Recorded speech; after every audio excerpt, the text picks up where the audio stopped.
सत श्री अकाल, स्वागत है सारे ही दर्शकों का। पंजाब इस वेले वेख रहे हो तुसीं ते मैं हाँ गगनदीप सिंह लैके हाजिर हाँ पंजाब इस वेले दे विच पंजाब दीयां ताज़ा खबरां।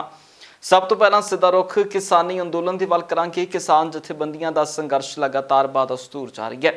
इस संघर्ष के दरम्यान अज 26 मार्च नूं दिल्ली दीयां वरूहां दे उत्ते बैठे किसानां नूं 4 महीने पूरे हो चुके ने।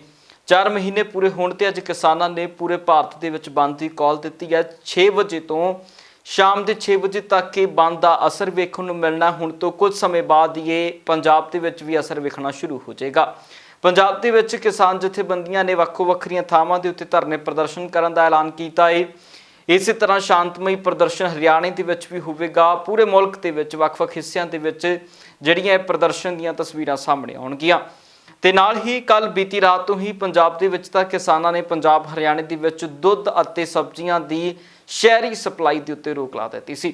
ਸੋ ਇਸ ਦੇ ਉੱਤੇ ਸਿੱਧੇ ਤੌਰ ਤੇ ਉੱਤੇ ਸੁਣਦਿਆਂ ਗੱਲਬਾਤ ਕਿਸਾਨ ਆਗੂ ਡਾਕਟਰ ਦਰਸ਼ਨਪਾਲ ਦੀ, ਉਹਨਾਂ ਨੇ ਅੱਜ ਦੇ ਬੰਦ ਨੂੰ ਲੈ ਕੇ ਕਿਹੋ ਜਿਹੀ ਕਾਲ ਦਿੱਤੀ ਹੈ ਕਿ ਕੁਝ ਉਹਨਾਂ ਨੇ ਕਿਹਾ ਹੈ ਕਿੰਨਾ ਕੁ ਸ਼ਾਂਤਮਈ ਪ੍ਰਦਰਸ਼ਨ ਜਿਹੜਾ ਅੱਜ ਦਾ ਰਹਿਣ ਵਾਲਾ ਹੈ। संयुक्त किसान मोर्चा की तरफ से पूरे देश के किसानों और देशवासियों से अपील करना चाहता हूं, कर रहा हूं कि कल 26 मार्च को किसान आंदोलन को शुरू हुए 4 महीने पूरे हो चुके हैं और इस 4 महीने पूरे होने पर संयुक्त किसान मोर्चा ने संपूर्ण बंद का कॉल दिया है और वो बंद सुबह 6 बजे से लेकर शाम के 6 बजे तक रहेगा।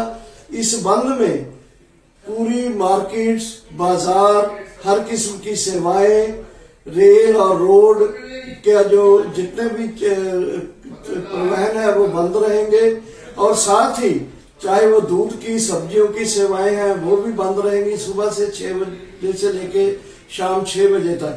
और साथ ही साथ मैं ये अपील करता हूं कि इस बंद को कामयाब करने के लिए कोई भी हमारा किसान साथी या इस बंद की सपोर्ट करने वाले दूसरे साथी जो हैं वो किसी तरह की हाई हैंडेडनेस ना करे, कोई भी जोर जबरदस्ती ना करे, कोई भी इस तरीके की कार्रवाई ना हो जिससे हिंसक कार्रवाई लगे। एक अपील करना है लोगों को, बाजार बंद करने के लिए, मार्केट बंद करने के लिए, ट्रांसपोर्ट बंद करने के लिए अपील करते हुए ही हमें साथ ही जो भी इमरजेंसी सेहत की सेवाएं हैं, एम्बुलेंसेस हैं, उनको चलने देना है। और साथ ही साथ पंजाब में जो आनंदपुर साहब होला मोहल्ला के लिए लोग जा रहे हैं उनको जाने देना है। वो बंद में नहीं आएंगे, उनके ट्रालियां या दूसरे वाहन जो है। और इसके बाद जो बंद के कामयाबी के लिए मैं अपील करना चाहता हूं पूरे देशवासियों को कि इस बंद को शांतमय तरीके से पूरा कामयाब करें ताजो हम मोदी सरकार के ऊपर दबाव डाल सके। उधर पंजाब दे विच मुख मंत्री दे चेहरिਆਂ ਨੂੰ ਲੈ ਕੇ ਵੀ ਸਿਆਸਤ ਪੱਕੀ ਹੋਈ ਹੈ। ਵੱਖੋ ਵੱਖਰੇ ਚਿਹਰਿਆਂ ਦੇ ਨਾਮ ਵੱਖੋ ਵੱਖਰੀ ਪਾਰਟੀਆਂ ਦੇ ਵੱਲੋਂ ਅੱਗੇ ਲਿਆਂਦੇ ਜਾ ਰਹੇ ਨੇ। ਕਈ ਪਾਰਟੀਆਂ ਦੇ ਵਿੱਚੋਂ 2-2 ਚਿਹਰੇ ਵੀ ਮੁੱਖ ਮੰਤਰੀ ਦੇ ਉਮੀਦਵਾਰ ਦੇ ਵੱਲੋਂ ਪੇਸ਼ ਹੋ ਰਹੇ ਨੇ। ਇਹ ਸਾਰੀ ਸਿਆਸਤ ਦੇ ਉੱਤੇ ਇੱਕ ਸਰਵੇ ਸੁਰਿੰਦਰ ਡੱਲਾ ਹੋਣਾ ਦੇ ਵੱਲੋਂ ਕਰਵਾਇਆ ਜਾ ਰਿਹਾ ਹੈ। ਇਹ ਸਰਵੇ ਐਤਵਾਰ ਨੂੰ ਹੋਏਗਾ। ਇਸ ਦੀ ਤਕਰੀਬਨ ਜਿਹੜਾ 5 ਦਿਨ ਤੱਕ ਇਹ ਸਰਵੇ ਚੱਲਣਾ ਹੈ। ਇਸ ਸਰਵੇ ਦੇ ਬਾਰੇ ਵਿਸਥਾਰ ਦੇ ਨਾਲ ਜਾਣਦੇ ਹਾਂ ਸੁਰਿੰਦਰ ਡੱਲਾ ਹੋਣਾ ਤੋਂ। ਡੱਲਾ ਸਾਹਿਬ, ਇਸ ਸਰਵੇ ਦੇ ਬਾਰੇ ਦੱਸਿਓ, ਖਾਸ ਤੌਰ ਦੇ ਉੱਤੇ ਕਿਸ ਗੱਲ ਦੇ ਉੱਤੇ ਆਧਾਰਿਤ ਰਹੇਗਾ ਸਰਵੇ? ਐਤਵਾਰ ਤੋਂ ਅਸੀਂ ਇੱਕ ਆਨਲਾਈਨ ਸਰਵੇਖਣ ਸ਼ੁਰੂ ਕਰ ਰਹੇ ਹਾਂ। ਇਹ ਜਿਹੜਾ ਆਨਲਾਈਨ ਸਰਵੇਖਣ ਹੈ ਇਹਦੇ ਵਿੱਚ ਐਤਵਾਰ ਨੂੰ ਅਸੀਂ ਆਪਣੇ ਜਿਹੜਾ ਸਾਡਾ ਕਮਿਊਨਿਟੀ ਟੈਬ ਹੈ ਉਹਦੇ ਵਿੱਚ ਸਰਵੇਖਣ ਹੈ ਜਿਹੜਾ ਲਾਂਚ ਕਰਾਂਗੇ। ਇਹ ਸਰਵੇਖਣ ਹੈ ਜਿਹੜਾ ਇਹ ਪੂਰਾ 5 ਦਿਨ ਦਾ ਸਰਵੇਖਣ ਹੋਊਗਾ। 5 ਦਿਨਾਂ ਦੇ ਵਿੱਚ ਜਿੰਨੇ ਲੋਕ ਉਹਦਾ ਹਿੱਸਾ ਬਣਨਗੇ ਉਹ ਸਾਰਿਆਂ ਦੇ ਸਾਹਮਣੇ ਹੋਊਗਾ। ਔਰ ਮੇਰਾ ਟਾਰਗੇਟ ਹੈ ਕਿ ਜ਼ਿਆਦਾ ਨਹੀਂ ਤੇ ਘੱਟੋ ਘੱਟ 5000 ਲੋਕ ਇਸ ਸਰਵੇਖਣ ਦਾ ਹਿੱਸਾ ਜ਼ਰੂਰ ਬਣਨ ਪੰਜਾਬ ਦੇ, ਤਾਂ ਕਿ ਇੱਕ ਓਪੀਨੀਅਨ ਹੈ ਜਿਹੜਾ ਉਹ ਨਿਕਲ ਕੇ ਸਾਹਮਣੇ ਆਵੇ। ਇਹ ਸਰਵੇਖਣ ਇਸ ਮਕਸਦ ਨਾਲ ਜਿਹੜਾ ਅਸੀਂ ਕਰ ਰਹੇ ਹਾਂ, ਆਨਲਾਈਨ ਸਰਵੇਖਣ ਹੋਏਗਾ। ਇਹ ਸਰਵੇਖਣ ਆਨਲਾਈਨ ਪਿਆ ਹੋਏਗਾ, ਉੱਥੇ ਹੀ ਇਹਦਾ ਰਿਜ਼ਲਟ ਹੋਏਗਾ। ਸੋ ਇਹਦੇ ਵਿੱਚ ਕੋਈ ਵੀ ਲੁਕਵੀਂ ਚੀਜ਼ ਇਸ ਸਰਵੇਖਣ ਦੇ ਵਿੱਚ ਨਹੀਂ ਹੋਏਗੀ। ਔਰ ਇਹ ਸਰਵੇਖਣ ਦੇ ਵਿੱਚ 5000 ਲੋਕਾਂ ਦੀ ਰਾਏ ਤੇ ਆਧਾਰਿਤ ਇਹ ਸਰਵੇਖਣ ਹੋਏਗਾ। ਸੋ ਦੇਖਦੇ ਹਾਂ ਕਿ ਇਹ ਸਰਵੇਖਣ ਦਾ ਨਤੀਜਾ ਕੀ ਆਏਗਾ। ਐਤਵਾਰ ਦੇ ਦਿਨ ਇਸ ਵਾਰ ਜਿਹੜਾ ਇਹ ਸਰਵੇਖਣ ਅਸੀਂ ਸਵੇਰ ਤੋਂ ਜਿਹੜਾ ਹੈ ਇਹ ਸ਼ੁਰੂ ਕਰਾਂਗੇ ਔਰ ਵੇਖਦੇ ਹਾਂ ਕਿ ਇਹ ਸਰਵੇਖਣ ਦਾ ਨਤੀਜਾ ਕੀ ਆਉਂਦਾ। ਔਰ ਦੁੱਧ ਦਾ ਦੁੱਧ ਤੇ ਪਾਣੀ ਦਾ ਪਾਣੀ ਹੈ ਜਿਹੜਾ, ਇਹ ਸਰਵੇਖਣ ਵੀ ਕੁਝ ਨਾ ਕੁਝ ਤਾਂ ਪੰਜਾਬ ਦੀਆਂ ਸਥਿਤੀਆਂ ਨੂੰ ਕਰੂਗਾ। ਇਹਦੇ 'ਚ 6 ਚਿਹਰੇ ਰੱਖੇ ਜਾਣੇ ਨੇ। ਪਹਿਲਾ ਚਿਹਰਾ ਕੈਪਟਨ ਅਮਰਿੰਦਰ ਸਿੰਘ। ਸਵਾਲ ਇਹ ਪੁੱਛੇ ਜਾਣੇ ਨੇ ਵੀ ਮੁੱਖ ਮੰਤਰੀ ਦੇ ਰੂਪ 'ਚ ਕਿਹੜੀ ਸ਼ਖਸੀਅਤ ਹੈ ਤੁਹਾਡੀ ਉਹ ਪਹਿਲੀ ਪਸੰਦ ਹੈ, ਦੂਜੀ ਪਸੰਦ ਹੈ ਮੁੱਖ ਮੰਤਰੀ, ਕਿਉਂਕਿ ਉਹ ਨੰਬਰ ਇਸ ਵਕਤ ਮੁੱਖ ਮੰਤਰੀ ਨੇ, ਸਿਟਿੰਗ ਚੀਫ ਮਿਨਿਸਟਰ ਨੇ। ਨੰਬਰ 1 ਕੈਪਟਨ ਅਮਰਿੰਦਰ ਸਿੰਘ ਹੋਣਗੇ। ਨੰਬਰ 2 ਪ੍ਰਕਾਸ਼ ਸਿੰਘ ਬਾਦਲ ਹੋਣਗੇ, ਕਿਉਂਕਿ ਉਹ ਪਹਿਲਾਂ 5 ਵਾਰ ਮੁੱਖ ਮੰਤਰੀ ਰਹਿ ਚੁੱਕੇ ਨੇ, ਤੇ ਸੁਖਬੀਰ ਬਾਦਲ ਕਹਿ ਚੁੱਕਿਆ ਕਿ ਸਾਡੇ ਉਮੀਦਵਾਰ ਮੁੱਖ ਮੰਤਰੀ ਦੇ ਪ੍ਰਕਾਸ਼ ਸਿੰਘ ਬਾਦਲ ਹੋਣਗੇ। ਨੰਬਰ 3 ਤੇ ਅਸੀਂ ਰੱਖਾਂਗੇ ਸੁਖਬੀਰ ਸਿੰਘ ਬਾਦਲ ਨੂੰ ਮੁੱਖ ਮੰਤਰੀ ਦੇ ਉਮੀਦਵਾਰ ਦੇ ਤੌਰ ਤੇ। ਨੰਬਰ 4 ਦੇ ਉੱਤੇ ਅਸੀਂ ਰੱਖਾਂਗੇ ਮੁੱਖ ਮੰਤਰੀ ਦੇ ਉਮੀਦਵਾਰ ਦੇ ਤੌਰ ਤੇ ਸੁਖਦੇਵ ਸਿੰਘ ਢੀਂਡਸਾ ਉਹਨਾਂ ਨੂੰ, ਕਿਉਂਕਿ ਉਹਨਾਂ ਦਾ ਵੀ ਵੱਡਾ ਕੱਦ ਹੈ ਕਿ ਉਹਨਾਂ ਦੇ ਧਿਰ ਦੇ ਵਿੱਚੋਂ ਵੀ, ਉਹਨਾਂ ਦੀ ਧਿਰ ਨੂੰ ਵੀ ਸਮਰਥਨ ਪੰਜਾਬ 'ਚੋਂ ਕਿੰਨੇ ਲੋਕ ਦੇਖਣਾ ਚਾਹੁੰਦੇ ਨੇ, ਉਹਨਾਂ ਦੀ ਗੱਲ ਆ ਸਕਦੀ ਹੈ। 5ਵੇਂ ਨੰਬਰ ਤੇ ਆਮ ਆਦਮੀ ਪਾਰਟੀ ਵੱਲੋਂ ਅਸੀਂ ਹਾਲ ਦੀ ਘੜੀ ਭਗਵੰਤ ਮਾਨ ਨੂੰ ਰੱਖ ਲਾਂਗੇ। ਜਦੋਂ ਤੱਕ ਕੋਈ ਮੁੱਖ ਮੰਤਰੀ ਦਾ ਚਿਹਰਾ ਨਹੀਂ ਐਲਾਨ ਹੁੰਦਾ, ਭਗਵੰਤ ਮਾਨ ਨੂੰ ਬਤੌਰ ਆਮ ਆਦਮੀ ਪਾਰਟੀ ਦੇ ਕੋਆਰਡੀਨੇਟਰ ਕਨਵੀਨਰ ਪੰਜਾਬ ਦੇ, ਪਰ ਉਹ ਲੋਕ ਬਹੁਤ ਹੈਗੇ ਨੇ ਜਿਹੜੇ ਆਮ ਆਦਮੀ ਪਾਰਟੀ ਦੇ ਭਗਵੰਤ ਮਾਨ 'ਚ ਵੀ ਮੁੱਖ ਮੰਤਰੀ ਦਾ ਕਿਰਦਾਰ ਦੇਖਦੇ ਨੇ। ਔਰ ਇਸੇ ਤਰ੍ਹਾਂ ਅਸੀਂ ਇੱਕ ਉਮੀਦਵਾਰ ਹੈ ਜਿਹੜਾ, ਕਿਉਂਕਿ ਭਾਰਤੀ ਜਨਤਾ ਪਾਰਟੀ ਦੇ ਕਿਹੜੇ ਉਮੀਦਵਾਰ ਨੂੰ ਲੋਕ ਪੰਜਾਬ 'ਚ ਮੁੱਖ ਮੰਤਰੀ ਦੇ ਉਮੀਦਵਾਰ ਦੇ ਵਜੋਂ ਦੇਖਦੇ ਨੇ, ਇਹ ਰਾਏ ਜ਼ਰੂਰ ਪੁੱਛਾਂਗੇ, ਲੋਕ ਆਪਣੀ ਰਾਏ ਵਿਅਕਤ ਕਰ ਸਕਦੇ ਨੇ। ਔਰ 6ਵੇਂ 7ਵੇਂ ਨੰਬਰ ਤੇ ਨਵਜੋਤ ਸਿੰਘ ਸਿੱਧੂ ਦਾ ਨਾਮ ਵੀ ਰੱਖਾਂਗੇ ਕਿ ਨਵਜੋਤ ਸਿੰਘ ਸਿੱਧੂ ਨੂੰ ਵੀ ਲੋਕ ਨੇ ਜਿਹੜੇ ਉਹ ਮੁੱਖ ਮੰਤਰੀ ਦੇ ਰੂਪ ਦੇ ਵਿੱਚ, ਉਮੀਦਵਾਰ ਦੇ ਰੂਪ 'ਚ ਦੇਖਦੇ ਨੇ। ਸਰਵੇ ਦੇ ਵਿੱਚ ਇਹ ਸਾਰੇ 6-7 ਨਾਮ ਹੋਣਗੇ ਔਰ ਲੋਕ ਆਪਣੀ ਮਰਜ਼ੀ ਦੇ ਨਾਲ ਵੋਟ ਕਰ ਸਕਦੇ ਨੇ। ਔਰ ਉਹ ਜਿਹੜਾ ਰਿਜ਼ਲਟ ਹੈ ਇਹ ਵੀ ਉੱਥੇ ਹੀ ਪਿਆ ਹੋਏਗਾ। ਇਹ ਤਕਨੀਕੀ ਤੌਰ ਤੇ ਅਸੀਂ ਇੱਕ ਡਿਜ਼ਾਈਨ ਤਿਆਰ ਕਰ ਰਹੇ ਹਾਂ, ਸੋ ਲੋਕ ਆਪਣੀ ਮਰਜ਼ੀ ਨਾਲ ਸਰਵੇ ਦਾ ਹਿੱਸਾ ਬਣ ਸਕਦੇ ਨੇ। ਤੇ ਉਧਰ ਸੁਰਿੰਦਰ ਡਾਲਾ ਹੁਣਾਂ ਤੋਂ ਸੁਣ ਲੈਨੇ ਅੱਜ ਦੇ ਕੋਵਿਡ ਹਾਲਾਤ ਕੀ ਨੇ, ਕਿ ਆਖਰਕਾਰ ਪੂਰੇ ਮੁਲਕ ਦੇ ਵਿੱਚ ਕਰੋਨਾ ਦੇ ਹਾਲਾਤ ਕਿਹੋ ਜਿਹੇ ਚੱਲ ਰਹੇ ਨੇ, ਪੰਜਾਬ ਦੇ ਹਾਲਾਤ ਨਵੇਂ ਕੇਸਾਂ ਦੇ ਵਿੱਚ ਕੀ ਨੇ। ਕੱਲ ਪੰਜਾਬ 'ਚ 25 ਮਾਰਚ ਨੂੰ 2700 ਨਵੇਂ ਕੇਸ ਨੇ ਜਿਹੜੇ ਪੰਜਾਬ ਦੇ ਵਿੱਚ ਪੋਜ਼ਿਟਿਵ ਆਏ ਨੇ, ਔਰ ਇਹ ਬੜਾ ਚਿੰਤਾਜਨਕ ਅੰਕੜਾ ਹੈ ਔਰ ਸਾਨੂੰ ਸਾਰਿਆਂ ਨੂੰ ਬਹੁਤ ਸਾਵਧਾਨੀਆਂ ਵਰਤਣ ਦੀ ਲੋੜ ਹੈ। ਕੱਲ 43 ਲੋਕ ਹੋਰ ਦੁਨੀਆ ਤੋਂ ਚਲੇ ਗਏ ਪੰਜਾਬ ਦੇ ਵਿੱਚ। ਇਹਨਾਂ ਦੇ ਵਿੱਚੋਂ 2 ਅੰਮ੍ਰਿਤਸਰ, 1 ਫਿਰੋਜ਼ਪੁਰ, ਗੁਰਦਾਸਪੁਰ ਤੋਂ 1, ਹੁਸ਼ਿਆਰਪੁਰ 6, ਜਲੰਧਰ 11, ਲੁਧਿਆਣਾ 7, ਮੋਹਾਲੀ 'ਚ 2, ਪਟਿਆਲਾ 'ਚ 2, ਸੰਗਰੂਰ 'ਚ 1, ਸ਼ਹੀਦ ਭਗਤ ਸਿੰਘ ਨਗਰ 'ਚ 8 ਲੋਕ ਦੁਨੀਆ ਤੋਂ ਚਲੇ ਗਏ। ਔਰ ਕੱਲ ਜਿਹੜੇ 2700 ਲੋਕ ਪੋਜ਼ਿਟਿਵ ਹੋਏ ਨੇ, ਲੁਧਿਆਣਾ 'ਚ 340 ਨਵੇਂ ਕੇਸ ਆਏ ਨੇ ਪੋਜ਼ਿਟਿਵ, ਜਲੰਧਰ 'ਚ 413, ਬਹੁਤ ਜ਼ਿਆਦਾ ਆਏ ਜਲੰਧਰ 'ਚ ਵੀ, ਪਟਿਆਲਾ 'ਚ 231, ਮੋਹਾਲੀ 'ਚ 321, ਅੰਮ੍ਰਿਤਸਰ 297, ਗੁਰਦਾਸਪੁਰ 233, ਬਠਿੰਡਾ 'ਚ 99, ਹੁਸ਼ਿਆਰਪੁਰ 217, ਫਿਰੋਜ਼ਪੁਰ 'ਚ 69, ਪਠਾਨਕੋਟ 'ਚ 50, ਸੰਗਰੂਰ 'ਚ 37, ਕਪੂਰਥਲਾ ਦੇ ਵਿੱਚ 19, ਫਰੀਦਕੋਟ ਦੇ ਵਿੱਚ 30, ਮੁਕਤਸਰ 'ਚ 40, ਫਾਜ਼ਿਲਕਾ ਦੇ ਵਿੱਚ 38 ਕੇਸ ਆਏ, ਮੋਗਾ ਦੇ ਵਿੱਚ 83 ਪੋਜ਼ਿਟਿਵ ਕੇਸ ਆਏ, ਰੋਪੜ 'ਚ 37 ਪੋਜ਼ਿਟਿਵ ਕੇਸ ਆਏ, ਫਤਿਹਗੜ੍ਹ ਸਾਹਿਬ 'ਚ 31 ਪੋਜ਼ਿਟਿਵ ਕੇਸ ਆਏ, ਬਰਨਾਲਾ 'ਚ 46 ਪੋਜ਼ਿਟਿਵ ਕੇਸ ਆਏ, ਤਰਨਤਾਰਨ 'ਚ 4 ਪੋਜ਼ਿਟਿਵ ਕੇਸ ਆਏ, ਸ਼ਹੀਦ ਭਗਤ ਸਿੰਘ ਨਗਰ 'ਚ 49 ਪੋਜ਼ਿਟਿਵ ਕੇਸ ਆਏ ਔਰ ਮਾਨਸਾ 'ਚ 16 ਪੋਜ਼ਿਟਿਵ ਕੇਸ ਆਏ। ਸੋ ਇਹ ਜਿਹੜੀਆਂ ਸਥਿਤੀਆਂ ਨੇ ਪੰਜਾਬ ਦੀਆਂ, ਔਰ 2700 ਜਿਹੜੇ ਨਵੇਂ ਕੇਸ ਨੇ ਉਹ ਆਏ ਨੇ 25 ਮਾਰਚ ਨੂੰ। ਜੀ ਗਗਨ। ਡਾਲਾ ਸਾਹਿਬ ਬਹੁਤ ਬਹੁਤ ਧੰਨਵਾਦ ਇਸ ਖਬਰ ਦੇ ਉੱਤੇ ਵਿਸਥਾਰ ਦੇ ਨਾਲ ਚਰਚਾ ਕਰਨ ਦੇ ਲਈ। ਤੇ ਹੁਣ ਬਾਤੇ ਐਫਸੀਆਈ ਤੇ ਨਵੇਂ ਕਾਨੂੰਨਾਂ ਦੇ ਵੱਲ। ਐਫਸੀਆਈ ਦੇ ਨਵੇਂ ਕਾਨੂੰਨਾਂ ਦੇ ਉੱਤੇ ਵੱਖੋ ਵੱਖਰੀ ਸਿਆਸਤ ਹੋਣ ਲੱਗੀ ਹੈ। ਕੈਪਟਨ ਅਮਰਿੰਦਰ ਸਿੰਘ ਪ੍ਰਧਾਨ ਮੰਤਰੀ ਨੂੰ ਚਿੱਠੀ ਲਿਖ ਕੇ ਮਿਲਣ ਦਾ ਸਮਾਂ ਮੰਗਦੇ ਨੇ ਤੇ ਇਸ ਨਿਯਮਾਂ ਦੀ ਨਿਖੇਧੀ ਕਰਦੇ ਨੇ। ਉਧਰ ਅਕਾਲੀ ਦਲ ਦੇ ਵੱਲੋਂ ਕੈਪਟਨ ਅਮਰਿੰਦਰ ਸਿੰਘ ਦੇ ਉੱਤੇ ਸ਼ਬਦੀ ਵਾਰ ਹੋ ਜਾਂਦੇ ਨੇ ਤੇ ਹੁਣ ਇਸ ਸਾਰੇ ਰੇੜਕੇ ਦੇ ਵਿਚਕਾਰ ਫਸਿਆ ਹੈ ਪੰਜਾਬ ਦਾ ਕਿਸਾਨ, ਕਿਉਂਕਿ ਕਿਸਾਨਾਂ ਦੀ ਫਸਲ ਦੀ ਜਿਹੜੀ ਵਿਕਰੀ ਆ ਉਹ ਹੋਣੀ ਹੈ, ਫਸਲ ਵੇਚੀ ਜਾਣੀ ਹੈ ਮੰਡੀਆਂ ਦੇ ਵਿੱਚ। 10 ਅਪ੍ਰੈਲ ਦਾ ਸਮਾਂ, ਉਸ ਤੋਂ ਪਹਿਲਾਂ ਅਜਿਹਾ ਰੇੜਕਾ ਬਣਿਆ ਹੈ ਤੇ ਇਸ ਰੇੜਕੇ ਦੇ ਵਿੱਚ ਕਿਸਾਨ ਪਿਸਦਾ ਨਜ਼ਰ ਆ ਰਿਹਾ। ਵੱਖੋ ਵੱਖਰੇ ਸਿਆਸੀ ਬਿਆਨ ਨੇ। ਸਿਕੰਦਰ ਸਿੰਘ ਮਲੂਕਾ ਹੋਣਾ ਦਾ ਇਸ ਦੇ ਉੱਤੇ ਬਿਆਨ ਹੈ, ਸੁਖਦੇਵ ਸਿੰਘ ਢੀਂਡਸਾ ਦਾ ਬਿਆਨ ਹੈ ਇਸ ਦੇ ਉੱਤੇ, ਤੇ ਹੋਰ ਸਿਆਸੀ ਆਗੂ ਇਸ ਦੇ ਉੱਤੇ ਬਿਆਨ ਦੇ ਰਹੇ ਨੇ। ਕੀ ਕੁਝ ਖਾਸ ਹੈ ਉਹ ਸੁਣਦੇ ਹਾਂ। ਪੰਜਾਬ ਦੇ ਵਿੱਚ ਜਿਹੜਾ ਆਉਣ ਸੀਜ਼ਨ ਆ, ਬਿਲਕੁਲ ਜਿਹੜਾ ਹਾੜੀ ਦਾ ਉਹ ਸਿਰ ਤੇ ਆ ਗਿਆ ਤੇ ਕਈ ਤਰ੍ਹਾਂ ਦੇ ਮਸਲੇ ਆ ਜਿਹੜੇ ਉਹ ਖੜੇ ਹੋ ਗਏ ਆ। ਸੈਂਟਰ ਸਰਕਾਰ ਨਾਲ ਰਿਲੇਟਿਵ ਸਟੇਟ ਸਰਕਾਰ ਦੇ ਮਸਲੇ ਆ। ਇਹ ਮਸਲੇ ਪਿਛਲੇ ਕਈ ਮਹੀਨਿਆਂ ਤੋਂ ਰੌਲਾ ਰੱਪਾ ਪੈਂਦਾ, ਪਰ ਪੰਜਾਬ ਦੀ ਜਿਹੜੀ ਸਰਕਾਰ ਆ ਸਾਡੀ ਉਹ ਸੁੱਤੀ ਪਈ ਹੈ, ਜਿਹਦੇ ਕਰਕੇ ਹੁਣ ਜਮਾਂ ਸਿਰ ਤੇ ਪਾਣੀ ਲੰਘਣ ਵਾਲੀ ਗੱਲ ਹੋ ਗਈ ਹੈ। ਇਸ ਵੇਲੇ ਉਹਨਾਂ ਨੇ ਐਫਸੀਆਈ ਨੇ ਬਹਾਨੇ ਬਣਾਤੇ ਕਿ ਕਣਕ ਦਾ ਜਿਹੜਾ ਦਾਣਾ ਹੈ ਟੁੱਟਿਆ ਨਹੀਂ ਹੋਣਾ ਚਾਹੀਦਾ, ਸਫਾਈ ਇੰਨੀ ਹੋਣੀ ਚਾਹੀਦੀ ਆ, ਛੋਟਾ ਵੱਡਾ ਨਹੀਂ ਇੰਨਾ ਹੋਣਾ ਚਾਹੀਦਾ, ਨਵੀਂ ਨਹੀਂ ਇੰਨੀ ਹੋਣੀ ਚਾਹੀਦੀ। ਇਹ ਚੀਜ਼ਾਂ ਸਾਰੀਆਂ ਹੁਣ ਇੱਕਦਮ ਕਿਵੇਂ ਐਫਸੀਆਈ ਨੂੰ ਯਾਦ ਆ ਗਈਆਂ। ਹੁਣ ਤੋਂ ਇੰਨੇ ਸਾਲਾਂ ਦੀ ਕੋਈ ਸਮਝ ਲਓ ਵੀ 70 ਤੋਂ ਲੈ ਕੇ ਖਰੀਦ ਚੱਲ ਰਹੀ ਹੈ, 68 69 ਤੋਂ 67 68 ਤੋਂ ਲੈ ਕੇ, ਤੇ 50 ਸਾਲ ਤੋਂ ਉੱਤੇ ਹੋ ਗਿਆ। ਖਰੀਦ ਨਿਰਵਿਘਨ ਚੱਲ ਰਹੀ ਹੈ। ਹੁਣ ਏਡੀ ਛੇਤੀ ਕਿਵੇਂ ਜਿਹੜੀ ਹੈਗੀ ਹੈ FCI ਨੂੰ ਇਹਦੇ ਵਿੱਚ ਨਿਗੋਚਾਂ ਦਿਸਣ ਲੱਗ ਗਈਆਂ। ਸੋ ਪੰਜਾਬ ਸਰਕਾਰ ਨੂੰ ਸਾਰੇ ਆਪੋਜੀਸ਼ਨ ਪਾਰਟੀਆਂ ਨੂੰ ਨਾਲ ਲੈ ਕੇ ਮਾਨਯੋਗ ਮੁੱਖ ਮੰਤਰੀ ਜੀ ਨੂੰ ਇਹਦੇ ਤੇ ਸਖਤ ਸਟੈਂਡ ਲੈਣਾ ਚਾਹੀਦਾ ਹੈ। ਪ੍ਰਧਾਨ ਮੰਤਰੀ ਜੀ ਨੂੰ ਮਿਲਣ ਦਾ ਟਾਈਮ ਲੈਣਾ ਚਾਹੀਦਾ ਹੈ। ਪ੍ਰਧਾਨ ਮੰਤਰੀ ਜੀ ਨੂੰ ਮਿਲਣਾ ਚਾਹੀਦਾ ਹੈ। ਪੰਜਾਬ ਦੀ ਗੱਲ ਸਾਰੀ ਜਾ ਕੇ ਦੱਸਣੀ ਚਾਹੀਦੀ ਹੈ ਵੀ ਪੰਜਾਬ ਦੇ ਲੋਕਾਂ ਨਾਲ ਜੇ ਇਉਂ ਆਪਾਂ ਜਾਤੀਆਂ ਕਰਾਂਗੇ ਜਾਂ ਵਿਤਕਰੇ ਕਰਾਂਗੇ ਤਾਂ ਫਿਰ ਹੋਰ ਪੰਜਾਬ ਦਾ ਜਿਹੜਾ ਆਉਣ ਵਾਲਾ ਸਮਾਂ ਹੈ ਨੁਕਸਾਨ ਹੋਏਗਾ। ਤੇ ਜੇ ਪੰਜਾਬ ਦਾ ਨੁਕਸਾਨ ਹੋਏਗਾ ਤਾਂ ਫਿਰ ਦੇਸ਼ ਦਾ ਨੁਕਸਾਨ ਹੋਏਗਾ ਨਾਲ ਹੀ। ਇਹ ਨਾ ਸੋਚਣ ਕਿ ਇਕੱਲਾ ਪੰਜਾਬ ਦਾ ਨੁਕਸਾਨ ਹੋਏਗਾ ਫਿਰ ਦੇਸ਼ ਦਾ ਨੁਕਸਾਨ ਨਹੀਂ ਹੋਏਗਾ। ਸੋ ਸਰਕਾਰ ਬਿਲਕੁਲ ਹੀ ਮੈਂ ਤਾਂ ਸਮਝਦਾ ਵੀ ਅਵੇਸਲੀ ਹੋਈ ਪਈ ਹੈ, ਜਿਹਦੇ ਕਰਕੇ ਹੁਣ ਸਿਰ ਤੇ ਆ ਗਈ ਗੱਲ। ਤੇ ਮੇਰੀ ਤਾਂ ਪਾਰਟੀ ਨੇ ਪਹਿਲੇ ਦਿਨ ਤੋਂ ਹੀ ਕਿਸਾਨਾਂ ਦੀ ਸਪੋਰਟ ਕੀਤੀ ਹੈ ਔਰ ਪਿਛਲੀ ਮੀਟਿੰਗ ਵੀ ਹੋਈ ਹੈ 2-3 ਦਿਨ ਪਹਿਲਾਂ ਸਾਡੀ ਪਾਰਟੀ ਦੀ, ਉਹਦੇ 'ਚ ਵੀ ਅਸੀਂ ਫੈਸਲਾ ਕੀਤਾ ਵੀ ਕੱਲ੍ਹ 26 ਤਾਰੀਖ ਦਾ ਜੋ ਕਿਸਾਨਾਂ ਦਾ ਹੈ ਉਹਦੀ ਪੂਰੀ ਸਪੋਰਟ ਕਰੋ।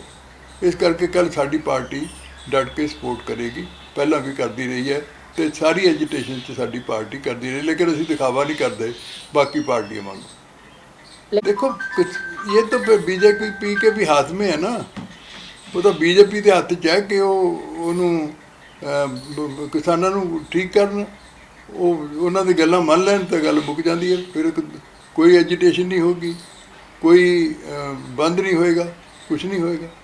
ਇਹ ਤਾਂ बीजेपी ਦੇ ਹੱਥ 'ਚ ਹੀ ਹੈ ਨਾ। लेकिन मेरी पार्टी कोई राजनीति नहीं की अज तक और ना ही इस एजिटेशन नाल कोई राजनीति करनी है और सबनों पता कि साडी राजनीति कोई किसी किस्म की नहीं और मैं समझदा साडे ते कोई किसी किस्म का इल्जाम भी नहीं कोई ला सकता। मैं समझदा एक अजीबो गरीब और स्थिति है इस मुल्क की, बहुत हासोहीन ਜਿਹੜਾ ਇਹ ਉਹ ਕੰਮ ਆ ਜਿਹੜੇ ਮੋਦੀ ਸਾਹਿਬ ਇਸ ਵੇਲੇ ਕਰ ਰਹੇ ਆ। ਇਹ ਤਕਲੀਫ ਦੇਣਗੇ, ਇਹਨਾਂ ਨੂੰ ਬਹੁਤ ਤਕਲੀਫ ਦੇਣਗੇ। ਨਹੀਂ, ਕਾਂਗਰਸ ਤਾਂ ਦੇਖੋ ਜੀ ਹਮੇਸ਼ਾ ਹੀ ਕਿਸਾਨਾਂ ਦੇ ਨਾਲ ਆ, ਕਿਸਾਨਾਂ ਦੀ ਪਾਰਟੀ ਆ, ਕਿਸਾਨਾਂ ਦੇ ਲਈ ਹਮੇਸ਼ਾ ਚੰਗੇ ਬਿੱਲ ਲਿਆਉਂਦੀ ਰਹੀ ਆ। FCI ਕਿਸਾਨਾਂ ਜਿਹੜੀ ਦੇਣ ਫੂਡ ਕਾਰਪੋਰੇਸ਼ਨ ਉਹ ਕਾਂਗਰਸ ਦੀ ਆ। ਕਾਂਗਰਸ ਹਮੇਸ਼ਾ MSP ਆ ਜਿਹੜੀ ਉਹ ਕਾਂਗਰਸ ਦੀ ਦੇਣ ਆ। ਕਾਂਗਰਸ ਤਾਂ ਹਮੇਸ਼ਾ ਹੀ ਕਿਸਾਨਾਂ ਦੇ ਨਾਲ ਆ। ਪਰ ਇੱਕ ਮੈਂ ਬਾਰ-ਬਾਰ ਇਹ ਕਹਿ ਕੇ ਥੱਕ ਗਿਆ, ਅੱਜ 100 ਕਿੰਨੇ ਦਿਨ ਹੋ ਗਏ ਸਾਨੂੰ, ਤਾਂ 9 ਦਿਨ ਹੋ ਗਏ ਅੱਜ ਬੈਠਿਆਂ ਨੂੰ। ਅਸੀਂ ਕਹਿ ਕੇ ਥੱਕ ਗਏ ਵੀ ਸਾਰੀਆਂ ਪਾਰਟੀਆਂ ਦੀ ਜਿਹੜੀ ਮਦਦ ਓਪੋਜੀਸ਼ਨ ਪਾਰਟੀਆਂ ਉਹਨਾਂ ਦੀ ਮਦਦ ਲੈ ਲਓ, ਉਹਨਾਂ ਦੇ ਨਾਲ ਚੱਲ ਪਓ, ਪਰ ਕੋਈ ਪਤਾ ਨਹੀਂ ਲੀਡਰ ਕੀ ਕਰ ਰਹੇ ਨੇ ਕੀ ਨਹੀਂ ਕਰ ਰਹੇ, ਰੱਬ ਜਾਣਦਾ। ਉਧਰ ਲੁਧਿਆਣਾ ਦੀ ਮੈਰਿਜ ਪੈਲੇਸ ਐਸੋਸੀਏਸ਼ਨ ਦੇ ਵੱਲੋਂ ਵੀ ਇੱਕ ਮੀਟਿੰਗ ਕੀਤੀ ਗਈ ਹੈ। ਇਸ ਮੀਟਿੰਗ ਦੇ ਵਿੱਚ ਇਸ ਐਸੋਸੀਏਸ਼ਨ ਨੇ ਕਿਹਾ ਹੈ ਕਿ ਜਿਸ ਤਰ੍ਹਾਂ ਸਰਕਾਰ ਦੇ ਵੱਲੋਂ ਰੈਸਟੋਰੈਂਟਾਂ ਅਤੇ ਖਾਸ ਤੌਰ ਦੇ ਉੱਤੇ ਵੱਡੇ ਹੋਟਲਾਂ ਨੂੰ ਛੂਟ ਦਿੱਤੀ ਗਈ ਹੈ ਕਰੋਨਾ ਦੇ ਵਿੱਚ, ਤਾਂ ਪੈਲਸਾਂ ਨੂੰ ਵੀ ਇੱਕ ਖਾਸ ਕਿਸਮ ਦੀ ਛੂਟ ਮਿਲਣੀ ਚਾਹੀਦੀ ਹੈ ਤਾਂ ਜੋ ਉਹਨਾਂ ਦਾ ਰੁਜ਼ਗਾਰ ਜੋ ਹੁਣ ਖਤਮ ਹੋਣ ਦੇ ਕਿਨਾਰੇ ਦੇ ਉੱਤੇ ਆਇਆ ਉਹ ਰੁਜ਼ਗਾਰ ਪਾ ਸਕੇ। ਸਰ, ਅੱਜ ਦੀ ਮੀਟਿੰਗ ਔਰ ਪ੍ਰੈਸ ਕਾਨਫਰੰਸ ਦਾ ਸਾਡਾ ਮੇਨ ਏਜੰਡਾ ਇਹੀ ਹੈ, ਸਰਕਾਰ ਨੂੰ ਪੁਰਜ਼ੋਰ ਸ਼ਬਦਾਂ 'ਚ ਅਪੀਲ ਕਿ ਸਾਡੇ ਮੈਰਿਜ ਪੈਲੇਸ ਦੀ ਜਿਹੜੀ ਕਪੈਸਿਟੀ ਹੈ ਬਹੁਤ ਵੱਡੀ ਕਪੈਸਿਟੀ ਸਾਡੇ ਮੈਰਿਜ ਪੈਲੇਸ ਨੇ, ਬਹੁਤ ਵੱਡੀ ਕਪੈਸਿਟੀ ਸਾਡੇ ਹਾਲ ਨੇ, ਬਹੁਤ ਵੱਡੀ ਕਪੈਸਿਟੀ ਸਾਡੇ ਕੋਲ ਲੋਨ ਨੇ। ਸਰਕਾਰ ਦੀ ਗਾਈਡਲਾਈਨ ਜਿਹੜੀ ਲੇਟੈਸਟ ਸਾਨੂੰ ਦਿੱਤੀ ਗਈ ਹੈ ਉਹ ਸਿਰਫ 20 ਬੰਦਿਆਂ ਦੀ ਦਿੱਤੀ ਗਈ ਹੈ, ਜਦਕਿ ਸਾਡੇ ਸਾਰੇ ਫੰਕਸ਼ਨ ਕੈਂਸਲ ਹੋ ਰਹੇ ਆ। ਸਾਡੀ ਪੁਰਜ਼ੋਰ ਸ਼ਬਦਾਂ 'ਚ ਅਪੀਲ ਸਰਕਾਰ ਦੀ ਇਹ ਹੈ ਕਿ ਸਾਡੀ ਇੰਡਸਟਰੀ ਡੁੱਬਣ ਦੇ ਕਗਾਰ 'ਤੇ ਇਹਨੂੰ ਡੁੱਬਣ ਤੋਂ ਬਚਾਇਆ ਜਾਵੇ। ਸਾਡੀ ਸਰਕਾਰ ਨੂੰ ਅਪੀਲ ਹੀ ਹੈ ਜੀ, ਅਸੀਂ ਅਪੀਲ ਹੀ ਕਰ ਸਕਦੇ ਹਾਂ। ਅਸੀਂ ਕੋਈ ਐਜੀਟੇਸ਼ਨ ਕੋਈ ਕੁਛ ਨਹੀਂ ਕਰਨਾ ਚਾਹੁੰਦੇ, ਸਿਰਫ ਅਪੀਲ ਕਰਨਾ ਚਾਹੁੰਦੇ ਕਿ ਜਿਸ ਤਰ੍ਹਾਂ ਸਾਡੀ ਅਪੀਲ ਪਹਿਲੇ ਮੰਨ ਕੇ ਸਰਕਾਰ ਨੇ ਗੈਦਰਿੰਗ ਖੋਲ੍ਹੀ ਸੀ, ਉਹੀ ਅਪੀਲ ਸਾਡੀ ਦੁਬਾਰਾ ਮੰਨ ਲੈਣ ਅਤੇ ਸਾਡੀ ਗੈਦਰਿੰਗ ਖੋਲ੍ਹ ਕੇ ਸਾਡੀ ਇੰਡਸਟਰੀ ਨੂੰ ਬਚਾਇਆ ਜਾਵੇ। ਕਿੰਨੇ ਪਰਿਵਾਰਾਂ ਦੇ ਨਾਲ ਜੁੜੇ ਰਹਿਣਾ? ਦੇਖੋ, ਮੈਂ ਇੱਕ ਫੰਕਸ਼ਨ ਦੇ ਵਿੱਚ ਵੀ ਦੱਸ ਦੇਵਾਂ ਤਾਂ ਇੱਕ ਫੰਕਸ਼ਨ ਦੇ ਵਿੱਚ 200 ਪਰਿਵਾਰ ਨੂੰ ਰੋਟੀ ਮਿਲਦੀ ਹੈ। ਮਲਟੀਪਲਾਈ ਕਰ ਲਓ, 130 ਮੈਰਿਜ ਪੈਲੇਸ ਲੁਧਿਆਣੇ ਸ਼ਹਿਰ 'ਚ, ਪੰਜਾਬ ਦਾ ਹਿਸਾਬ ਤੱਕ ਘੱਟੋ ਘੱਟ 5 ਤੋਂ ਲੈ ਕੇ 7,000 ਆਪਣਾ 5-7,000 ਆਪਣਾ ਮੈਰਿਜ ਪੈਲੇਸ ਹੈਗੇ। ਉਧਰ ਪੰਜਾਬੀ ਏਕਤਾ ਪਾਰਟੀ ਦੇ ਪ੍ਰਧਾਨ ਸੁਖਪਾਲ ਸਿੰਘ ਖਹਿਰਾ ਦੇ ਘਰ ਬੀਤੇ ਦਿਨੀ ਹੋਈ ਈਡੀ ਦੀ ਰੇਡ ਤੋਂ ਬਾਅਦ ਈਡੀ ਦੇ ਵੱਲੋਂ 3 ਕਰੋੜ ਦੇ ਕਰੀਬ ਦੇ ਲਗਭਗ ਦੀ ਰਾਸ਼ੀ ਨੂੰ ਲੈ ਕੇ ਜਿਹੜੀ ਚਿੰਤਾ ਜਤਾਈ ਗਈ ਹੈ ਤੇ ਇਸ ਰਾਸ਼ੀ ਨੂੰ ਨਾਜਾਇਜ਼ ਦੱਸਿਆ ਗਿਆ। ਇਸ ਤੋਂ ਬਾਅਦ ਸੁਖਪਾਲ ਸਿੰਘ ਖਹਿਰਾ ਦੇ ਵੱਲੋਂ ਪ੍ਰੈਸ ਕਾਨਫਰੰਸ ਕਰਕੇ ਕੱਲਾ ਸਬੂਤ ਮੀਡੀਆ ਦੇ ਸਾਹਮਣੇ ਰੱਖਿਆ ਗਿਆ। ਅੱਜ ਸਾਡੇ ਤੇ ਇਲਜ਼ਾਮ ਲਾਇਆ ਜੀ ਇਹਨਾਂ ਨੇ, ਔਰ ਇਹ ਗੱਲ ਸੁਣ ਲਓ, ਜਿਹੜੀ ਇਲਜ਼ਾਮ ਤਰਾਸ਼ੀ ਕੀਤੀ ਆ, ਇਹ ਕੋਈ ਪਿਛਲੇ 2-3 ਮਹੀਨਿਆਂ ਦੇ ਬਾਰੇ ਨਹੀਂ ਗੱਲ ਕਰ ਰਹੇ ਹੋ। 12 ਸਾਲ ਦਾ ਟਾਈਮ ਚੁੱਕ ਲਿਆ ਜੀ। 12 ਸਾਲ ਦੇ ਮੇਰੇ ਸਾਰੇ ਅਕਾਊਂਟਸ ਦੀ ਡਿਟੇਲਸ ਲੈ ਕੇ ਤੇ ਸਾਡੇ ਤੇ ਇਲਜ਼ਾਮ ਲਾਤਾ ਕਿ ਜੀ ਇਹਨਾਂ ਦੇ ਕੋਲ 3 crore 85 lakh unaccounted income in Khaira's accounts. Look at the drama. ਔਰ ਇਹ 3 ਕਰੋੜ 85 ਲੱਖ ਜਦੋਂ ਜ਼ਿਕਰ ਕਰ ਰਹੇ ਨੇ ਉਹ ਭੁੱਲ ਗਏ ਕਿ ਐਗਰੀਕਲਚਰ ਇਹਨਾਂ ਨੇ ਐਗਰੀਕਲਚਰ ਜਿਹੜੀਆਂ ਲਿਮਿਟਸ ਬਣਾਈਆਂ ਨੇ, ਬੈਂਕਾਂ ਤੋਂ ਕਰਜ਼ਾ ਚੱਕਿਆ, ਲਗਭਗ 3 ਕਰੋੜ ਦੇ ਕਰੀਬ ਮੇਰਾ ਲੋਨ ਆ, ਉਸ ਲੋਨ ਨੂੰ ਵੀ ਅਨਅਕਾਊਂਟਡ ਇਨਕਮ ਦੇ ਵਿੱਚ ਪਾਤਾ ਤੇ ਉਹਨੂੰ ਲਗਭਗ 4 ਕਰੋੜ ਰੁਪਇਆ ਬਣਾਈ ਜਾਂਦੇ। 3 ਕਰੋੜ ਰੁਪਏ ਦਾ ਕਰਜ਼ਾ, ਉਸ ਨੂੰ ਵੀ ਇਹਦੇ ਵਿੱਚ ਗਿਣ ਕੇ ਆਮਦਨ ਸ਼ੋ ਕਰਕੇ ਮੇਰੇ ਅਕਾਊਂਟ ਦੇ ਵਿੱਚ ਉਹਨੂੰ 3 ਕਰੋੜ 85 ਲੱਖ ਰੁਪਏ ਦੀ ਅਨਅਕਾਊਂਟਡ। ਦੂਜਾ ਇਲਜ਼ਾਮ ਮੇਰੇ ਤੇ ਲਾਇਆ ਉਹਨਾਂ ਨੇ, ਮੈਂ ਤੁਹਾਨੂੰ ਸਾਰਾ ਦੱਸਦਾ। ਦੂਸਰਾ ਇਲਜ਼ਾਮ ਲਾਉਂਦੇ ਨੇ ਜੀ ਕਿ ਇਹਨਾਂ ਨੇ 84 ਲੱਖ ਰੁਪਇਆ ਕੈਸ਼ ਟ੍ਰਾਂਸਫਰ ਕੀਤਾ 12 ਸਾਲਾਂ 'ਚ। ਜੇ 84 ਨੂੰ 12 ਨਾਲ ਤਕਸੀਮ ਕਰੀਏ ਤਾਂ 7 ਲੱਖ ਰੁਪਇਆ ਕਹਿੰਦੇ ਨੇ ਕਿ ਹਰ ਸਾਲ ਆਪਣੇ ਅਕਾਊਂਟਸ ਵਿੱਚ ਕੈਸ਼ ਜਮ੍ਹਾਂ ਕੀਤਾ। ਭੁੱਲ ਗਏ ਕਿ ਮੇਰੇ ਕੋਲ ਮੇਰੀ ਜ਼ਮੀਨ ਦੀ ਲਗਭਗ 25 ਲੱਖ ਰੁਪਇਆ ਸਾਲਾਨਾ ਜ਼ਮੀਨ ਤੋਂ ਆਮਦਨ ਹੈ। ਮੈਂ ਆਪਣੇ ਘਰ ਦੇ ਖਰਚੇ ਕੱਢਣ ਤੋਂ ਬਾਅਦ ਜੇ 1 ਸਾਲ ਵਿੱਚ ਉਸ 25 ਲੱਖ ਰੁਪਏ ਵਿੱਚੋਂ 7 ਲੱਖ ਰੁਪਏ ਜਮ੍ਹਾਂ ਕਰਾਤਾ, ਮੈਂ ਕਿਹੜੀ ਮਨੀ ਲਾਂਡਰਿੰਗ ਕਰਤੀ ਜੀ? ਮੈਂ ਕੀ ਗੁਨਾਹ ਕਰ ਦਿੱਤਾ?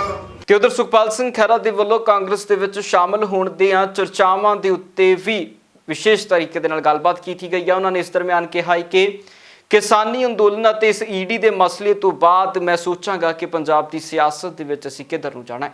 ਇਦਾਂ ਦੀ ਖਬਰਾਂ ਤਾਂ ਪਿਛਲੇ 3 ਸਾਲ ਤੋਂ ਲੱਗੀ ਜਾਂਦੀਆਂ। It's all media speculation. ਕੋਈ ਪਲਾਨ ਨਹੀਂ ਫਿਰ ਤੁਹਾਡਾ ਅਗਲਾ ਪਲਾਨ ਕੀ ਹੋਇਆ, ਕਿਉਂਕਿ ਚੋਣਾਂ ਦਾ ਸਾਲ ਹੈ। ਪਹਿਲਾਂ ਮੈਂ ਈਡੀ ਸੰਭਾਲ ਲਵਾਂ ਤੇ ਕਿਸਾਨ ਅੰਦੋਲਨ ਨੂੰ ਥੋੜਾ ਜਿਹਾ ਦੇਖ ਲਵਾਂ ਤੇ ਫਿਰ ਤੁਹਾਨੂੰ ਦੱਸਾਂ। ਇਹਦੇ ਬਾਰੇ ਮੈਂ ਕੀ ਕਹਿ ਸਕਦਾ? ਜਾਣਦਾ ਹੀ ਪ੍ਰੋਗਰਾਮ ਨਹੀਂ ਤਾਂ ਰਿਲੇਟਡ ਮੈਂ ਕਿੱਦਾਂ ਕਹਿ ਸਕਦਾ? ਜਿਹੜੇ ਕੋਈ ਕਿਆਫੇ ਲਾਉਂਦੇ ਹੋਣਗੇ ਉਹ ਰਿਲੇਟ ਕਰ ਸਕਦੇ ਨੇ।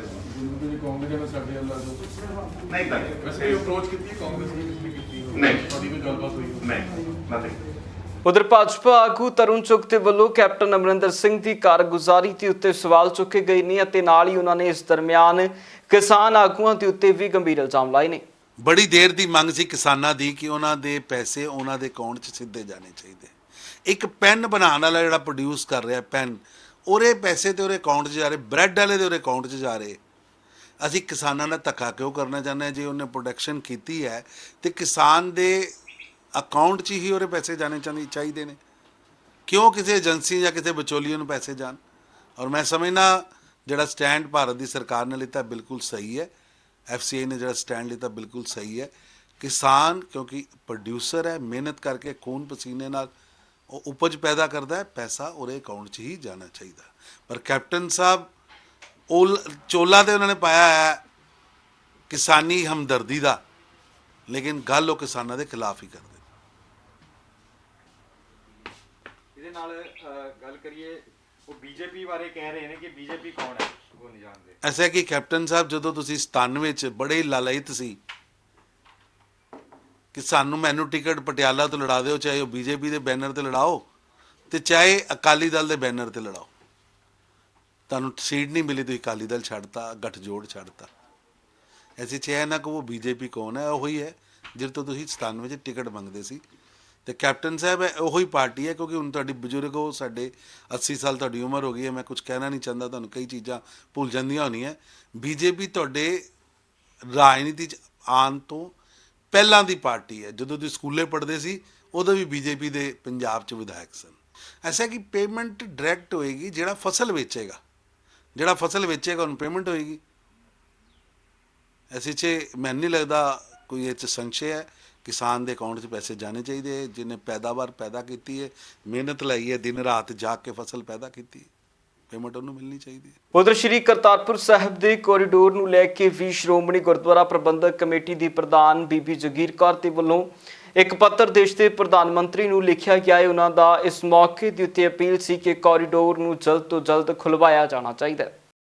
ਹੁਣ ਜਿਹੜੀ ਸਾਡਾ ਵਿਸਾਖੀ ਤੇ ਜਥਾ ਜਾ ਰਿਹਾ ਹੈ, ਹੁਣ ਉੱਥੇ ਸਾਡੀ ਕਿਉਂਕਿ 4 ਜਥੇ ਸਾਡੇ ਜਾਣੇ ਹੀ ਹੁੰਦੇ ਹੈ, ਪਰੰਪਰਾਗਤ ਪਹਿਲਾਂ ਹੀ ਜਾਂਦੇ ਆ, ਜਿਹੜੇ ਕਿ ਦੋਵਾਂ ਦੇਸ਼ਾਂ ਦਾ ਕੰਪਰੋਮਾਈਜ਼ ਹੈ। ਹੁਣ ਜਿਹੜਾ ਇਹ ਜਥਾ ਜਾਣਾ ਹੈ, ਇਹ 10 ਦਿਨ ਵਾਸਤੇ ਉੱਥੇ ਰਹਿਣਾ। ਇਹਦਾ ਮਤਲਬ ਕਿ ਜਥਾ ਜਾ ਸਕਦਾ ਹੈ, ਦਰਸ਼ਨ ਕੀਤੇ ਜਾ ਸਕਦੇ ਗੁਰਦੁਆਰਿਆਂ ਦੇ। ਸੋ ਮੈਂ ਭਾਰਤ ਸਰਕਾਰ ਨੂੰ ਅੱਜ ਫਿਰ ਚਿੱਠੀ ਸਾਡੀ ਜਾ ਰਹੀ ਹੈ ਕਿ ਭਾਰਤ ਸਰਕਾਰ ਇਸ ਗੱਲ ਤਵੱਜੋ ਦੇਵੇ ਕਿ ਉਹ ਤੁਰੰਤ ਕਰਤਾਰਪੁਰ ਸਾਹਿਬ ਦਾ ਲਾਂਘਾ ਖੋਲ੍ਹੇ, ਕਿਉਂਕਿ ਯਾਤਰੂ ਸ਼ਰਧਾਲੂ ਭਾਵੇਂ ਉਹ 100 ਜਾਣ ਭਾਵੇਂ 500 ਜਾਣ, ਪੂਰਾ ਇਹਤਿਆਤ ਰੱਖ ਕੇ ਜਾਣਗੇ। ਜੋ ਇਹਨਾਂ ਦੀਆਂ ਸ਼ਰਤਾਂ ਨੇ ਹੈਲਥ ਡਿਪਾਰਟਮੈਂਟ ਵੱਲੋਂ, ਉਹ ਸ਼ਰਤਾਂ ਲਾਉਣ ਤਾਂ ਜੋ ਸਿੱਖ ਦਾ ਜਿਹੜਾ ਮਨ ਹੈ, ਸਿੱਖ ਦੀ ਸ਼ਰਧਾ ਜਿਹੜੀ ਹੈ ਉਹ ਪੂਰੀ ਹੋਣੀ ਚਾਹੀਦੀ ਹੈ। ਭਾਵੇਂ ਥੋੜ੍ਹੇ ਜਾ ਸਕਣ, ਲੇਕਿਨ ਉਹਨਾਂ ਨੂੰ ਇਹ ਰੁਕਾਵਟ ਚੁੱਕ ਦੇਣੀ ਚਾਹੀਦੀ ਹੈ ਭਾਰਤ ਸਰਕਾਰ ਨੂੰ ਇਸ ਗੱਲ ਦਾ ਇਤਰਾਜ਼ ਨਹੀਂ ਹੋਣਾ ਚਾਹੀਦਾ। ਪਰ ਇੱਥੇ ਸ਼ੱਕ ਪੈਂਦਾ ਕਿ ਪਹਿਲਾਂ ਫਿਰ ਖੋਲ੍ਹਿਆ ਕਿਉਂ ਸੀ? ਜੇ ਅੱਜ ਬੰਦ ਕਰ ਦੇਣਾ ਸੀ ਪੱਕਾ, ਤੇ ਖੋਲ੍ਹਿਆ ਕਿਉਂ ਸੀ ਫਿਰ? ਜੇ ਇਹ ਸਵੇਰੇ ਜਾ ਕੇ ਸ਼ਾਮ ਨੂੰ ਯਾਤਰੀ ਵਾਪਸ ਆ ਜਾਣੇ ਹੈ, ਤੇ ਫਿਰ ਭਾਰਤ ਸਰਕਾਰ ਨੂੰ ਜਾਂ ਲੋਕਾਂ ਨੂੰ ਕਿਸ ਗੱਲ ਦੀ ਇਸ ਗੱਲ ਤੇ ਇਤਰਾਜ਼ ਹੈ? ਸੋ ਮੈਂ ਨਿਮਰਤਾ ਸਹਿਤ ਫਿਰ ਦੁਬਾਰਾ ਤੁਹਾਡੇ ਰਾਹੀਂ ਮੀਡੀਆ ਰਾਹੀਂ ਭਾਰਤ ਸਰਕਾਰ ਨੂੰ ਬੇਨਤੀ ਕਰਦੀ ਹਾਂ ਕਿ ਤੁਰੰਤ ਕਰਤਾਰਪੁਰ ਸਾਹਿਬ ਦਾ ਲਾਂਘਾ ਖੋਲ੍ਹਿਆ ਜਾਵੇ ਤਾਂ ਜੋ ਸੰਗਤਾਂ ਦੀ ਰੀਝ ਤੇ ਚਾਅ ਜਿਹੜੇ ਉਹ ਪੂਰੇ ਹੋ ਸਕਣ। ਪ੍ਰਧਾਨ ਮੰਤਰੀ ਸਾਹਿਬ ਨੂੰ ਲਿਖੀ ਕਿ ਗ੍ਰਹਿ ਮੰਤਰੀ ਸਾਹਿਬ ਨੂੰ ਲਿਖੀ? ਅਸੀਂ ਦੋਵਾਂ ਨੂੰ ਲਿਖਾਂਗੇ ਜੀ, ਪ੍ਰਧਾਨ ਮੰਤਰੀ ਜੀ ਨੂੰ ਵੀ ਤੇ ਗ੍ਰਹਿ ਮੰਤਰੀ ਜੀ ਨੂੰ। ਉਧਰ ਐਨਸੀਟੀ ਬਿੱਲ ਨੂੰ ਲੈ ਕੇ ਲਗਾਤਾਰ ਆਮ ਆਦਮੀ ਪਾਰਟੀ ਅਤੇ ਭਾਜਪਾ ਦੇ ਵਿਚਕਾਰ 36 ਦਾ ਅੰਕੜਾ ਬਣਿਆ ਹੋਇਆ ਹੈ। ਭਾਜਪਾ ਦੇ ਵੱਲੋਂ ਦਿੱਲੀ ਸਰਕਾਰ ਦੀਆਂ ਤਾਕਤਾਂ ਨੂੰ ਇੱਕ ਵਾਰ ਫਿਰ ਤੋਂ ਘਟਾਉਣ ਦੇ ਲਈ ਜੋ ਬਿੱਲ ਪੇਸ਼ ਕੀਤੇ ਗਏ ਨੇ, ਇਸ ਦੇ ਉੱਤੇ ਭਾਜਪਾ ਅਤੇ ਵਿਰੋਧੀ ਧਿਰਾਂ ਦੇ ਵੱਲੋਂ ਲਗਾਤਾਰ ਚਿੰਤਾ ਜਤਾਈ ਜਾ ਰਹੀ ਹੈ। ਰਵਨੀਤ ਬਿੱਟੂ ਵੀ ਕਾਂਗਰਸ ਦੇ ਜੋ ਆਗੂ ਨੇ ਉਹ ਵੀ ਆਮ ਆਦਮੀ ਪਾਰਟੀ ਦੇ ਹੱਕ ਦੇ ਵਿੱਚ ਭੁਗਤੇ ਨੇ। ਇਸ ਦਰਮਿਆਨ ਆਮ ਆਦਮੀ ਪਾਰਟੀ ਦੇ ਹਰਿਆਣਾ ਤੋਂ ਆਗੂ ਸੁਸ਼ੀਲ ਗੁਪਤਾ ਦੇ ਵੱਲੋਂ ਵੀ ਖਾਸ ਤੌਰ ਦੇ ਉੱਤੇ ਟਿੱਪਣੀ ਕੀਤੀ ਗਈ। ਉਹਨਾਂ ਦਾ ਕਹਿਣਾ ਹੈ ਕਿ ਤਾਨਾਸ਼ਾਹੀ ਤਰੀਕੇ ਦੇ ਨਾਲ ਇਸ ਤਰ੍ਹਾਂ ਦੇ ਕਾਨੂੰਨ ਪਾਸ ਕੀਤੇ ਜਾ ਰਹੇ ਨੇ। देश के लोकतंत्र की हत्या भारतीय जनता पार्टी ने संख्या के बल पे की। कल इवन भारतीय जनता पार्टी के सहयोगी दल और समूचा विपक्षी दल इस बिल के विरुद्ध था, क्योंकि एक चुनी हुई सरकार को शक्तिहीन बनाने के लिए ये बिल आ गया। दिल्ली की 2 करोड़ जनता को जो सुविधाएं मिल रही हैं उसको रोकने के लिए बिल आ गया। अरविंद केजरीवाल जी का जो दिल्ली मॉडल पूरे हिंदुस्तान के अंदर चल रहा है उसको डिस्टर्ब करने के लिए बिल आ गया। और मोदी साहब ने ये तय कर दिया कि मोदी का विकल्प केवल केजरीवाल है, क्योंकि ये उनका डर इस बिल के माध्यम से निकल कर सामने आया। जिस प्रकार दिल्ली के अंदर फ्री बिजली, फ्री पानी, फ्री शिक्षा, फ्री चिकित्सा, महिलाओं के लिए फ्री बस यात्रा, बुजुर्गों के लिए फ्री तीर्थ यात्रा, अनेकों ऐसी स्कीम अरविंद केजरीवाल जी ने चलाई और प्रॉफिट के अंदर सरकार चलाई। जनता का पैसा जनता को वापस दिया और दिल्ली को बेहतरीन शहरों के अंदर गिनती उठाकर लेकर आए। परंतु उस मॉडल से जब भारतीय जनता पार्टी डरी और जो 23 साल से लगातार दिल्ली की जनता ने बीजेपी को सत्ता में घुसने नहीं दिया, उस बीजेपी ने बैकडोर से दिल्ली की जनता पर शासन करने की सोची। और जो एक चुना हुआ मुख्यमंत्री, चुना हुआ मंत्रिमंडल, चुने हुए विधायक, उनकी शक्ति को निकालकर एक नॉमिनेटेड व्यक्ति को उपराज्यपाल को शक्ति देने का जो प्रयत्न किया है, इसके दूरगामी परिणाम इस देश के संघीय ढांचे के लिए भी खतरनाक हैं। क्योंकि जहाँ जहाँ बीजेपी हारती जाएगी वहाँ पे मुख्यमंत्री के बजाय राज्यपाल उपराज्यपाल को शक्ति देती जाएगी। ऐसा बिल की अगर ये परंपरा बन गई तो ये देश के इतिहास के अंदर काले अक्षरों के अंदर लिखा जाने वाला बिल कल इन्होंने पास किया है। मैं समझता हूँ कि इसकी संवैधानिक ज़्यादा लंबी देर पे नहीं चुक पाएगी, कहीं ना कहीं इसको बदलना पड़ेगा। परंतु अरविंद केजरीवाल जी हैं जो हर मुसीबत में से रास्ता निकालते हैं। जिस प्रकार दिल्ली की जनता के लिए सुविधाएं पहले देते रहे वो लगातार जारी रखेंगे और इस संघर्ष को भी जारी रखेंगे। उधर हरियाणा के मुख्य मंत्री मनोहर लाल खट्टर भाजपा के कौमी प्रधान JP नड्डा के नाल मुलाकात करने के लिए पहुंचे ने, जिस दरमियान उन्हों का कहना सी कि असी ਵੱਖ-ਵੱਖ ਮਸਲਿਆਂ ਦੇ ਉੱਤੇ ਚਰਚਾਵਾਂ ਕੀਤੀਆਂ ਨੇ ਤੇ ਖਾਸ ਤੌਰ ਦੇ ਉੱਤੇ ਪ੍ਰਦੇਸ਼ ਦੇ ਵਿੱਚ ਕਿਸ ਤਰ੍ਹਾਂ ਭਾਜਪਾ ਨੂੰ ਹੋਰ ਮਜ਼ਬੂਤ ਕਰਨਾ ਹੈ ਤੇ ਆਉਣ ਵਾਲੇ ਦਿਨਾਂ ਦੇ ਵਿੱਚ ਵਿਕਾਸ ਕਾਰਜ ਕਿਸ ਤਰ੍ਹਾਂ ਚੱਲਣੇ ਇਸ ਦੇ ਉੱਤੇ ਗੱਲਬਾਤ ਹੋਈ है। हमारा अभी इस बार का जो बजट सेशन है बहुत ही बहुत अच्छे प्रकार से वो संपन्न हुआ है। चाहे गवर्नर एड्रेस की बात थी वो भी 2 दिन उस पर चर्चा चली। इसके बाद नो कॉन्फिडेंस मोशन वो कांग्रेस के एक मित्र लेकर के आए थे।